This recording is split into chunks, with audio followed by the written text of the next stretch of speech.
Question number 9 देखेंगे। जांच कीजिए कि क्या किसी प्राकृतिक संख्या n के लिए संख्या 6 की पावर n अंक 0 पर समाप्त हो सकती है। तो दोस्तों इसमें क्या करना है कि हमें ये बताना है कि कोई संख्या का जो अंक 0 पर समाप्त होने का मतलब है कि उसकी जो लास्ट संख्या है उसका लास्ट जो अंक है वो 0 होना चाहिए। तो क्या इस संख्या में 0 आ सकता है? तो एक एग्जिम है कि यदि किसी संख्या n के लिए संख्या 0 पर समाप्त होगी तो यह 5 से अवश्य विभाजित होगी, मतलब उसमें 5 अवश्य होना चाहिए तभी वो संख्या 0 पर समाप्त हो सकती है। तो इसका हम अगर फैक्टर करें, जो संख्या है मेरे पास 6 की पावर n, तो इसके फैक्टर करेंगे 6 की पावर n के, तो लिखेंगे 2 3 6 और इसकी पावर n। तो दोस्तों देखो इसमें 2 है और 3 है लेकिन 5 नहीं है, इसका मतलब ये संख्या 0 पर समाप्त नहीं होगी। तो इसमें लिखेंगे चूक अभाज्य गुणनखंड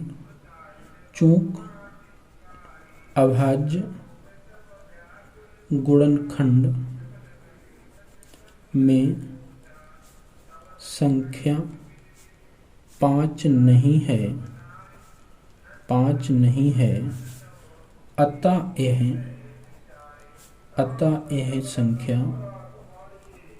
संख्या 6 की पावर n 0 पर समाप्त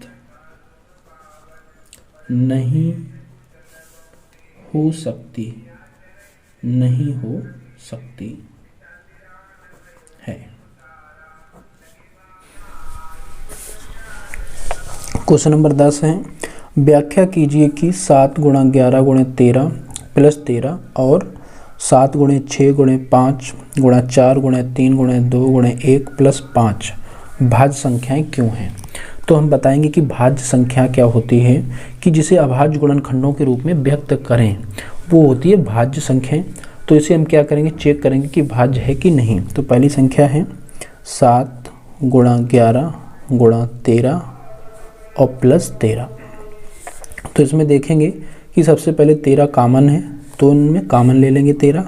क्या 7 × 11 और प्लस 1, 13 एकन 13। तो यहाँ से क्या मिलेगा 13, 11 सत्ते 77 और प्लस 1, तो ये हो जाएगा 13 × 78। तो इसका गुणा करेंगे तो इसमें देखो दो अगर कम से कम फैक्टर हो जाए तो वो संख्या कैसी हो जाएगी, भाज्य। तो इसका गुणा करेंगे तो आएगा 1014 जो कि भाज्य संख्या है, मतलब इसे 2 भागों में तोड़ सकते हैं। तो ये कैसी संख्या हो गई, भाज्य। इसी का सेकंड पार्ट है, इसमें है कि 7 × 6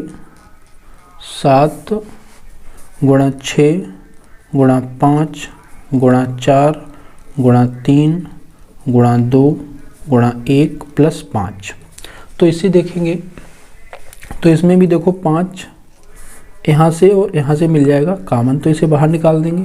बचेगा क्या 7 × 6 × 4 × 3 × 2 × 1 और प्लस 5 एकन 5। तो इसे भी हम कर लेंगे। वैसे चाहो तो यहीं से देखो कि 5 बाहर है और ये एक संख्या हो जाएगी, तो इसके भी 2 गुणनखंड हो गए, तो इसका मतलब ये भी कई संख्या हो गई, भाज्य संख्या हो गई। फिर भी इसे कर देंगे आगे, तो यहाँ से हो जाएगा 5 गुणा, तो यहाँ से हो जाएगा 6 सत्ते 42, 4 3 12 दूनी 24 प्लस 1। तो इसे करेंगे तो 5 गुणा, तो ये हो जाएगा, तो इसका गुणा कितना हो जाएगा, इसका गुणा हो जाएगा 1008 प्लस 1, तो ये हो जाएगा 5 गुणा 1009। तो ये भी कैसी हो गई, भाज्य संख्या। तो यहाँ लिख देंगे जो कि भाज्य संख्या है, क्वेश्चन नंबर 11 है, किसी खेल के मैदान के चारों ओर एक वृत्ताकार पथ है। इस मैदान का एक चक्कर लगाने में सोनिया को 18 मिनट लगते हैं, जबकि इसी मैदान का एक चक्कर लगाने में रवि को 12 मिनट लगते हैं। मान लीजिए कि वे दोनों एक ही स्थान तथा एक ही समय पर चलना प्रारंभ करके एक ही दिशा में चलते हैं, तो कितने समय बाद वे दोनों पुनः प्रारंभिक स्थान पर मिलेंगे। तो इसमें क्या है कि सोनिया को जो है, सोनिया को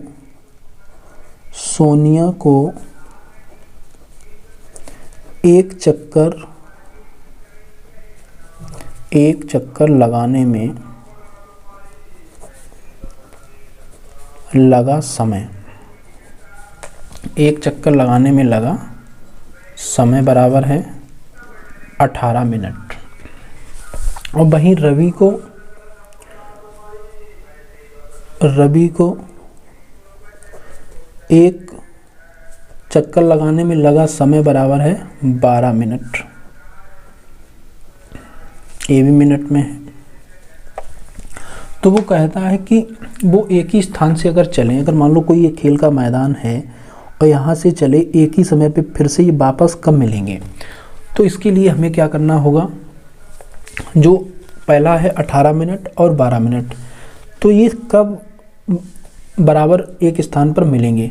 तो ये अपने एलसीएम पर एक जगह पर इनके जो नंबर हैं वो रिपीट होंगे। तो देखते हैं, इसका जो 18 है इसके फैक्टर करेंगे तो 2 नेम 18, तो 2 गुणा 9 को लिखेंगे 3 की पावर 2। और जो 12 है, 12 के फैक्टर लिखेंगे 4 तियाँ 12, मतलब 2 की पावर 2 गुणा 3। तो अगर हम इसका एलसीएम निकालेंगे तो मेरा एलसीएम आएगा कि प्रत्येक अभाज्य गुणनखंड की सबसे बड़ी घात, तो 2 की अगर देखें तो सबसे बड़ी घात है 2 की पावर 2। 3 में देखेंगे तो 3 की बड़ी घात है 3 की पावर 2। इसे खोलेंगे 2 दूनी 4, 3 तियाँ 9, तो 9 चौक 36। तो ये 36वें मिनट में एक दूसरे से मिलेंगे। अगर इसे और अच्छे से समझना है तो हम देखेंगे कि जो अगर 2 नंबर हो, मान लो 2 है और मेरे पास 4 है, तो ये कब एक दूसरे के बराबर आएंगे। तो अगर इसके 2 के फैक्टर वो लिखेंगे मल्टीपल्स, तो होगा एलसीएम का मतलब होता है लीस्ट कॉमन मल्टीपल, तो सबसे छोटा कॉमन मल्टीपल। तो जो कॉमन मल्टीपल होते हैं 2 के अगर लिखेंगे 2 दूनी